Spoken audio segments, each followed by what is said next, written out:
हाबील और काबील, अंग्रेजी में आबिल और केन की कहानी इंसानी तारीख की सबसे पहली और सबसे सबक आमूज कहानियों में से एक है। ये कहानी हसद, गुस्से, तकब्बुर और अल्लाह ताली के अहकामात की नाफरमानी के नताइज को बयान करती है। ये दुनिया में होने वाले पहले कत्ल की दास्तान भी है। ये वाक़या कुरान मजीद में सूरह अल-माइदा में बयान हुआ है और बाइबल में किताब पैदाइश जेनेसिस 4:1-16 में मौजूद है। दोनों किताबें उस कहानी को मुख्तलिफ जावियों से पेश करती हैं। हज़रत आदम अलैहिस्सलाम को पैदा फरमाया तो उन्हें ज़मीन पर अपना खलीफा मुकर्रर किया। हज़रत आदम और उनकी ज़ौजा हज़रत हव्वा को जन्नत में बसाया गया। जन्नत में उन्हें सुकूनत, नामतें और आज़ादी दी गई, मगर उन्हें एक ख़ास दरख्त का फल खाने से मना फरमाया गया। शैतान ने उन्हें बहकाकर इस दरख्त का फल खलवा दिया, जिसके नतीजे में अल्लाह ताली ने उन्हें जन्नत से ज़मीन पर भेज दिया। ये अल्लाह ताली की हिकमत का हिस्सा था कि इंसान ज़मीन पर आबाद हो और इम्तिहान के तौर पर ज़िंदगी गुजारे। ज़मीन पर आने के बाद हज़रत आदम और हज़रत हव्वा के यहाँ कई औलादें हुईं। इस्लामी रवायात के मुताबिक हज़रत हव्वा हर बार जड़वां बच्चे पैदा करती थीं, एक बेटा और एक बेटी। अल्लाह ताली का हुक्म था कि एक हिम्ल के बेटे की शादी दूसरे हमल की बेटी से की जाए ताकि नस्ल इंसानी में पाकीज़गी और निज़ाम कायम रहे। इन्हीं बच्चों में से दो अहम किरदार हैं, काबिल केन जो बड़ा और ताकतूर था, और हाबील एबिल जो नेक, आजिज और अल्लाह के हुक्म पर चलने वाला था। तनाज़िया की इब्तदा वक्त गुजरने के साथ जब शादी का वक्त आया, अल्लाह ताली के हुक्म के मुताबिक काबिल की शादी हाबील की जड़वां बहन से और हाबील की शादी काबिल की जड़वां बहन से होनी थी, मगर काबिल इस फैसले को कबूल न कर सका। उसकी अपनी जड़वां बहन ज्यादा खूबसूरत थी और वो इससे ही शादी करना चाहता था। काबिल ने अपने वालिद हज़रत आदम अलैहिस्सलाम से बहस की और कहा कि चूंकि वो बड़ा और ताकतूर है, इसलिए उसे अपनी जड़वां बहन से ही शादी करने का हक है। हज़रत आदम अलैहिस्सलाम ने उसे समझाया कि यह फैसला अल्लाह ताली का है और उसके हुक्म की इताअत करना लाजिम है।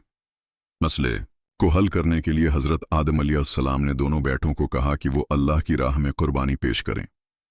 जिसकी कुर्बानी अल्लाह कबूल करेगा वही इस फैसले में हक पर होगा।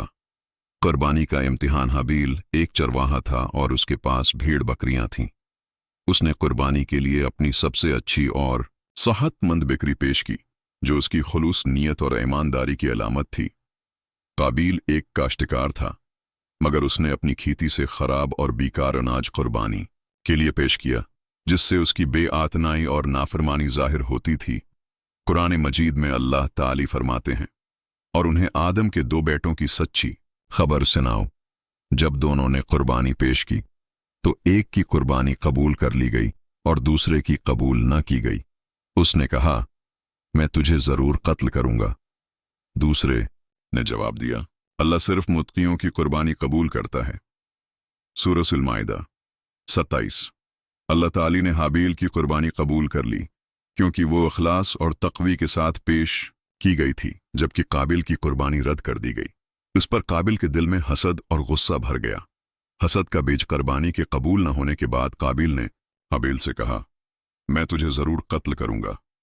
सूरह अल-माइदा 27। हाबील ने नरमी और हिकमत से जवाब दिया, अगर तू मुझे कत्ल करने के लिए हाथ बढ़ाएगा तो मैं तुझे कत्ल करने के लिए हाथ नहीं बढ़ाऊंगा। मैं अल्लाह से डरता हूं जो सब जहानों का रब है।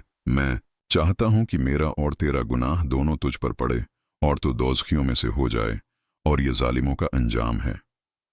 सूरह अल-माइदा 28-29। हाबील का ये जवाब उसके तकव्वी और अल्लाह पर भरोसे को जाहिर करता था। उसने अपने भाई को समझाने की पूरी कोशिश की, मगर काबिल के दिल में हसद की आग मजीद भड़क उठी। शैतान ने भी उसके दिल में वसवसे डाले और उसे बहकाया कि हाबील को खत्म कर देना ही उसके मसले का हल है। पहला कत्ल एक दिन काबिल ने हाबील को तन्हा मौके पर पाया और उस पर हमला कर दिया। अपने गुस्से और हसद के हाथों अंधा होकर उसने हाबील को कत्ल कर दिया। ये दुनिया का पहला कत्ल था और काबिल ने तारीख में पहली बार इंसानी खून बहाया। कुरान मजीद इस लम्हे को यूं बयान करता है, फिर उसके नफ्स ने उसे अपने भाई को कत्ल करने पर आमादा कर दिया तो उसने उसे कत्ल कर दिया और नुकसान उठाने वालों में से हो गया। सूरह अल-माइदा 30। बाइबल में भी यही वाक़या किताब पैदाइश जेनेसिस 4:8 में बयान हुआ है। اور قابیل نے اپنے بھائی حابیل سے بات کی، اور جب وہ کھیت میں تھے قابیل نے اپنے بھائی حابیل پر حملہ کر کے اسے قتل کر دیا۔ یہ قتل نہ صرف ایک شخص کا خون تھا بلکہ یہ پوری انسانیت کے لیے ایک خطرناک مثال قائم کرنے والا واقعہ تھا۔ قابیل کی پشیمانی اور کوے کا صدقہ حابیل کو قتل کرنے کے بعد قابیل حیران اور پریشان ہو گیا۔ وہ نہیں جانتا تھا کہ بھائی کی لاش کا کیا کرے۔ وہ اس بوجھ اور خوف سے گھبرا گیا۔ اللہ تعالی نے اپنی رحمت سے اسے سبق سکھانے کے لیے ایک کوا کالا پرندہ بھیجا۔ کوے نے زمین کھود کر دوسرے مردہ کوے کو دفن کیا۔ قابیل نے یہ منظر دیکھا اور سمجھ گیا کہ اسے بھی حابیل کی لاش کو زمین میں دفن کرنا چاہیے۔ قرآن مجید میں فرمایا گیا، پھر اللہ نے ایک کوا بھیجا جو زمین کرید رہا تھا تاکہ اسے دکھائے کہ وہ اپنے بھائی کی لاش کو کس طرح چھپائے۔ قابیل نے کہا، افسوس، کیا میں اس کوے کی طرح بھی نہ ہو سکا کہ اپنے بھائی کی لاش کو چھپا دیتا؟ پھر وہ سخت پشیمان ہو گیا۔ سورۃ المائدہ۔ اتاسیس قابیل نے حابیل کو دفن کر دیا، مگر اس کے دل میں ندامت اور خوف بڑھتا گیا۔ اسے اندازہ ہو گیا کہ اس نے نہ صرف اپنے بھائی کو قتل کیا بلکہ اللہ کے حکم کی کھلی نافرمانی بھی کی ہے۔ حضرت آدم علیہ السلام کا غم۔ جب حضرت آدم علیہ السلام کو اس سانحے کی خبر ملی تو وہ شدید غمگین ہو گئے۔ ایک بیٹے کی ناحق موت اور دوسرے کی گمراہی نے انہیں بہت رنجیدہ کر دیا۔ روایات کے مطابق حضرت آدم کئی سال تک حابیل کے لیے روتے اور دعا کرتے رہے۔ اللہ تعالی نے بعد میں حضرت آدم کو ایک اور نیک بیٹا عطا فرمایا جس کا نام شیث علیہ تھا۔ یہی بیٹا بعد میں انبیاء کے سلسلے کو آگے بڑھانے کا ذریعہ بنا۔ قابیل کی سزا اور اس کا انجام قابیل کے لیے یہ قتل دنیا اور آخرت دونوں میں بربادی کا باعث بنا۔